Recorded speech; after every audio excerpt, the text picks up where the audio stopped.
Hey everyone, welcome back to Neo TV.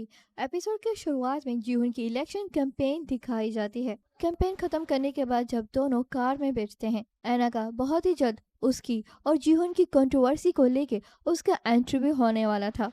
एना से कौन से सवालात इंटरव्यू में पूछे जाएंगे उसकी लिस्ट जीवन उसे देता है।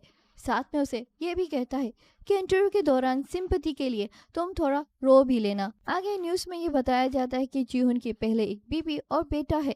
इसकी न्यूज़ के बावजूद भी उसके सपोर्टर्स बढ़ रहे हैं। जीवन और एना सेक्रेटरी फॉर पॉलिटिकल अफेयर से मिलने आते हैं। स्टाफ उन दोनों को बताता है कि वो 20 मिनट लेट हो जाएंगे, आप यहाँ उनका वेट करें। इतने टाइम में ऐना और जीहुन एक दूसरे से बातें करते हैं। ऐना जीहुन से कहती है, हमारी वेडिंग के टाइम जिस छोटे लड़के के साथ हमने पिक्चर खिंचवाई थी, जिसे तुम अपना नेफ्यू बता रहे थे, वो तो असल में तुम्हारा बेटा था। इम सो यून तुम्हारी वाइफ अब कहाँ है किसी को भी नहीं पता। जीहुन ऐना को योमी कह के पुकारता है और फिर कहता है, तुम एक मामूली टेलर की बेटी हो, अपना मुंह बंद रखो। लेकिन ऐना यहाँ चुप नहीं रहती। एना कहती है, इम सोयून अपने पहले बेटे को जन्म देने के बाद जीजू आइलैंड गई। वहाँ के माउंटेन से उसकी डेड बॉडी मिली। अब बताओ ये कैसे हुआ। जीहुन एना से कहता है, हयुनजू के जाने के बाद तुम्हें किसी बात का भी डर नहीं है। तुम चाहती थी हयुनजू तुम्हारी जिंदगी से चली जाए, जो मैंने कर दिया। एना जीहुन से कहती है, तुम कैसे किसी को मरवा सकते हो। जीहुन को गुस्सा आ जाता है और वह एना को चोक करता है और फिर उसे धमकाता है। सेक्रेटरी फॉर पॉलिटिकल अफेयर आने ही वाले थे तो जीहोन एना के बाल सेट करता है, फिर उसे चेयर पे बिठाता है और जब वो आ जाते हैं तो जीहोन उनसे बातें करने लगता है और एना चुपचाप ऐसे बैठी होती है जैसे कुछ हुआ ही ना हो। आगे जो भी यूमी को जानते थे, एना की कैंपेन में खिंचाई हुई तस्वीरें जो न्यूज़पेपर में पब्लिश होती हैं वो देखते हैं तो वो हैरान और परेशान हो जाते हैं। एना इंटरव्यू सही से देती है और जीहोन को सपोर्ट करती है।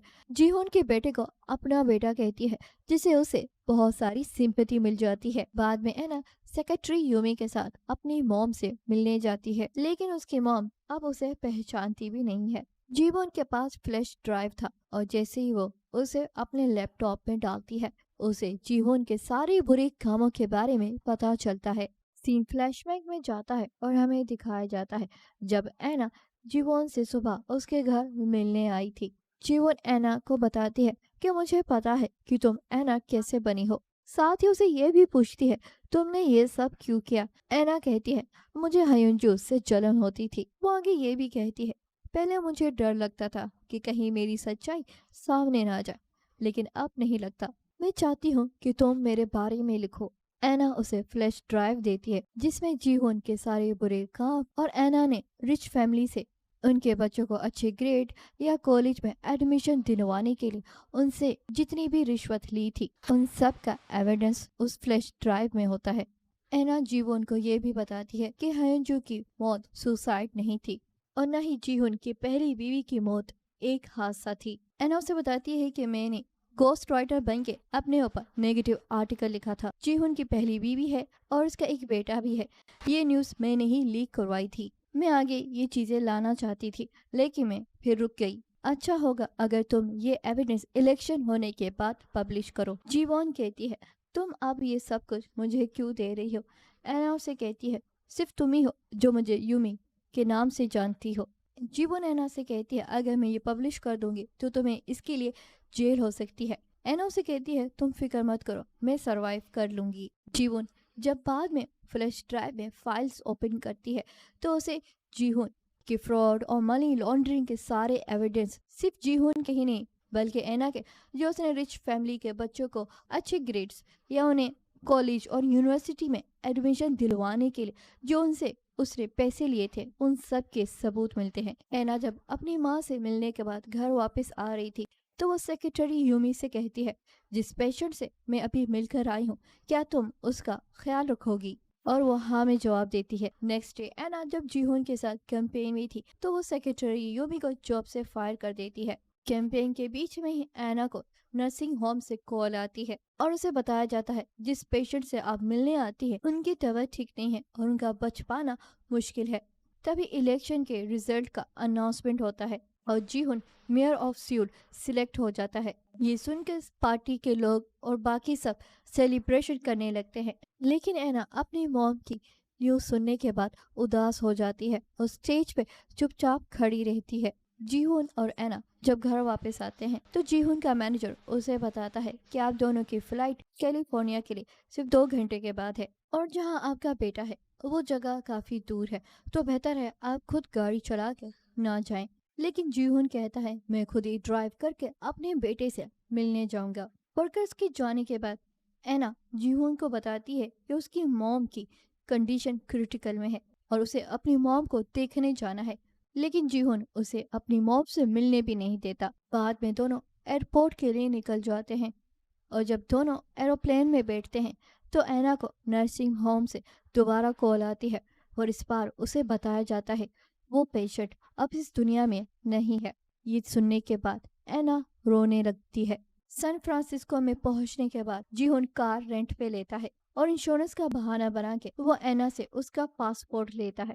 کار چلانے کے دوران جیہون اینا کو بتاتا ہے جب اس کے بیٹے کی خبر نیوز میں پبلش ہو گئی تھی تو اس نے اپنے بیٹے کو اسی وقت آسٹریلیا میں شفٹ کر دیا تھا۔ اینا یہی سمجھ جاتی ہے کہ جیہون نے کیلیفورنیا کا ٹرپ اسے مارنے کے لیے پلان کیا ہے۔ پھر وہ دیکھتی ہے کہ جیہون کو سیٹ بیلٹ نہیں پہنا ہوا ہے۔ اینا کار کو موڑتی ہے اور کار جا کے بڑے کھمبے سے ٹکرا جاتی ہے۔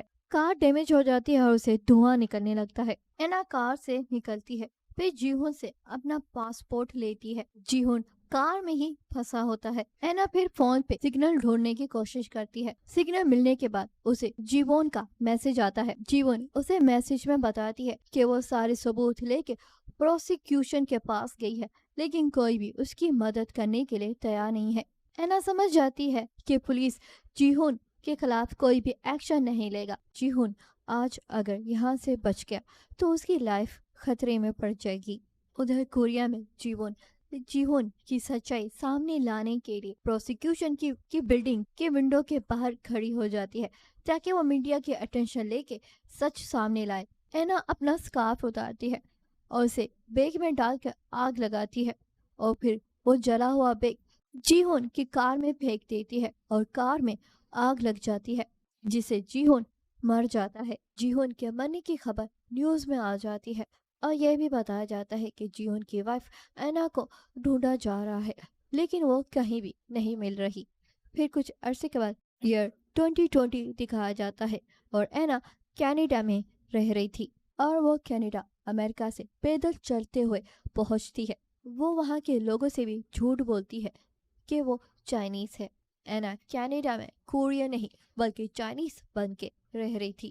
یعنی اینا کی زندگی کا آغاز جس جھوٹ سے شروع ہوا وہ آخر تک بھی جھوٹ اس کا جاری رہتا ہے۔ اسی کے ساتھ ایپیسوڈ اینڈ ہو جاتی ہے۔ لاسٹ ایپیسوڈ کے ساتھ اینا سیریز اب ختم ہوئی۔ آئی ہوپ آپ کو ویڈیو پسند آئی ہو تو پلیز لائک کر کے چینل کو سبسکرائب کرنا نہ بھولیں، کیونکہ آپ کو میرے چینل پہ کورین ڈرامہ، چائنیز ڈرامہ اور تھائی ڈرامہ کے ایکسپلین ویڈیو دیکھنے کو ملیں گے۔